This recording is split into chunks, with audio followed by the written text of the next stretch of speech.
Bismillahirrahmanirrahim. Representation of relations with the help of matrices. ये continue है सिलसिला। तो इस हवाले से अभी इनवर्स और एक कॉम्प्लीमेंट्री रिलेशंस इनकी बात होनी है।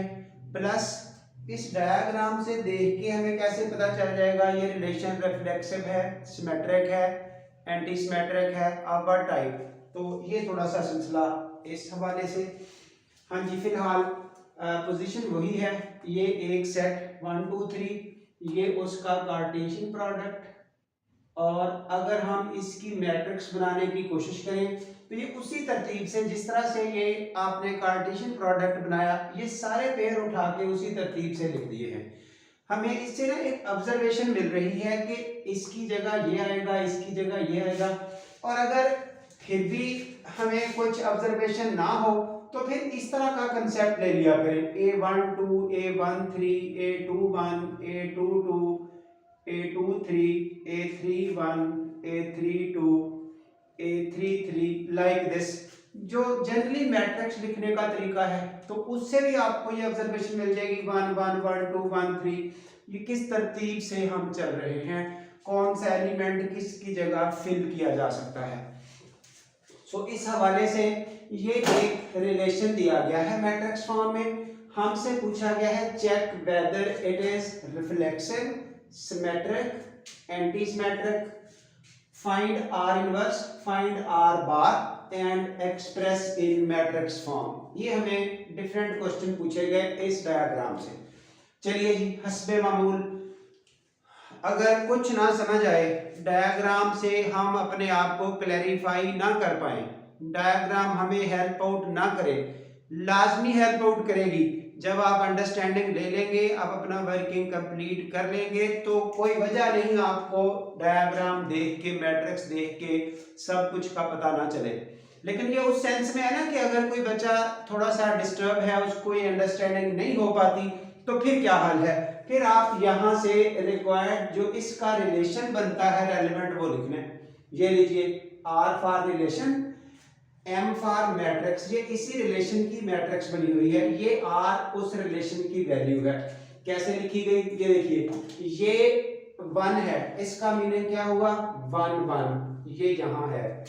1 2 है, 1 3 नहीं है, नहीं लिखा। 2 1 है, 2 2 है, 2 3 है, 3 1 नहीं है, 0 है ना, नहीं है, 3 2 है, 3 3 है।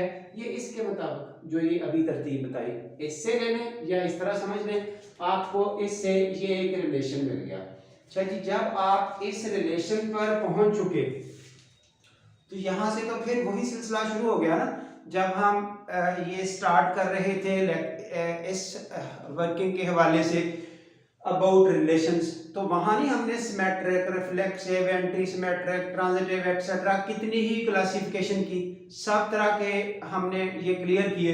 तो जब रिलेशन सामने आ गया, सेट पीछे 1 2 3 क्लियर है, तो अब फिर कोई मसला ही नहीं। ये देखिए 1 1 2 2 3 3, तीनों पेयर मौजूद हैं, इसलिए relation is reflexive.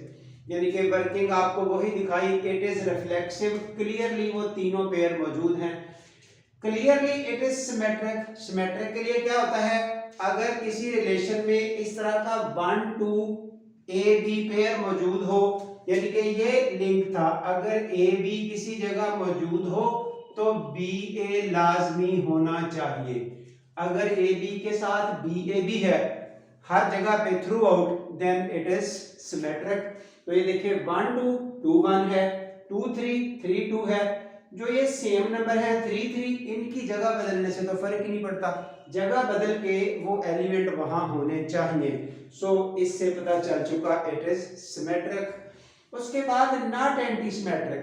Anti symmetric की रीजन क्या होती है कि अगर कोई इस तरह का नॉन इक्वल एलिमेंट का पेयर वहां आ जाए तो फिर यूं होगा, 1 2 मौजूद है, 2 1, यानी कि नॉन इक्वल एलिमेंट का पेयर जगह बदल के मौजूद है, लेकिन ये 1 और 2 सेम तो नहीं है ना, इसलिए ये आपको निगेशन मिल जाती है। So it is not anti symmetric, ये एंटी सिमेट्रिक नहीं है।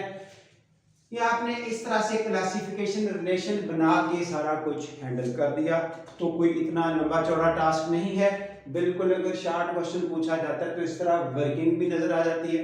एमसीक्यू में ही टाइम बचाना होता है ना, शार्ट क्वेश्चन में तो कुछ ना कुछ लिख के देना पड़ता है, तो इसलिए फिर ऐसी लैंग्वेज यूज करें और अपनी असाइनमेंट्स में भी यही काम करें।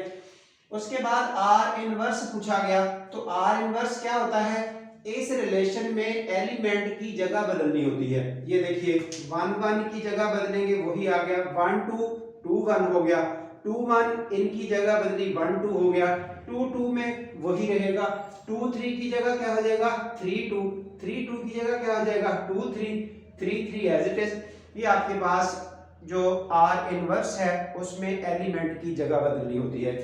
अब उसकी मैट्रिक्स कैसे बनेगी, मैट्रिक्स ऑफ आर इनवर्स, तो ये पेयर मौजूद है, ये देखिए 1 1 पहला नंबर, 1 2 दूसरा, 1 3 3 2 1 2 2 2 3, तरतीब से देखते जाइए, यानी कि लिखने में 1 1 1 1 की प्लेसमेंट कैसे आएगी, ये देखिए ये प्लेसमेंट है 1 1 की, ये 1 2 की, ये 1 3 की, ये 2 1 की, ये 2 2 की, ये 2 3 की, ये 3 1 की, ये 3 2 की और ये 3 3 की, ये प्लेसमेंट है। इसको कोई किसी तरह से लिख ले, अगर कोई ये देखे ना 1 1 यस, तो इसके खाते में क्या आएगा, यहां पर 1, आगे 2 1, ये 2 1 है, ये 1, आगे 1 2 ये 1, 2 2 ये 1, 3 2 ये 1, 2 3 ये 1, 3 3 ये 1, ये जितने मौजूद थे उनकी जगह पर इनके अगेंस्ट फिलिंग हो चुकी, जो बाकी बच गए उनकी जगह 0। तो ये आपके पास इनवर्स के हवाले से जो ऊपर रिटन फॉर्म में मौजूद है वो सामने है। इस तरह से ये एम आर इनवर्स बन गया। ये काफी कोशिश अब हो चुकी है कि आपको इस तरह ये रिलेशन से मैट्रिक्स लिखनी आ चुकी है 0 1 की, और 0 1 मैट्रिक्स मौजूद हो तो उससे वापस रिलेशन बनाना आ जाएगा। इसी तरह आर बार पूछा गया है, तो आर बार के हवाले से जो आर बार है वो यूनिवर्सल रिलेशन में से माइनस करना है इस आर को, universal relation minus R, it is R bar. Universal क्या होता है, ये टोटल कार्टेशियन प्रोडक्ट, ये टोटल कार्टेशियन प्रोडक्ट ये आपके पास हो चुका, एंड तक के तमाम 9 पेयर लिख दिए आर के साथ यूनिवर्सल रिलेशन। फिर आर बार क्या होगा, उसमें से आर को माइनस कर देना है, तो जब आर को माइनस करेंगे आर वाले एलिमेंट ये ड्रॉप कर दें, बाकी बचेंगे आपके पास ये दो। इन दो की अब मैट्रिक्स कैसे बनेगी, 1 3 कहां होगा, ये देखिए 1 3 इस जगह, 3 1 कहां होगा इस जगह, यानी कि ये एंड्स पे 1 आएगा, ये एंड्स पे 1 है, बाकी सब जीरोस। और अगर कोई डायरेक्ट डील करना चाहता है तो जाहिर है ये देखिए जब ये सारे डायगोनल एलिमेंट मौजूद हो 1 1 2 2 3 3 वही होते हैं ना, तो उससे पता चल गया इट इज रिफ्लेक्सिव सिमेट्रिक, इसके अगेंस्ट इधर, इसके अगेंस्ट इधर, इसके अगेंस्ट इधर, जो डायगोनल हाइड करके एलिमेंट की जगह देखी जाती है, बिल्कुल वही तरीका जो सिमेट्रिक मैट्रिक्स चेक करने का तरीका है, 100% उससे डायरेक्ट जजमेंट हो जाएगी।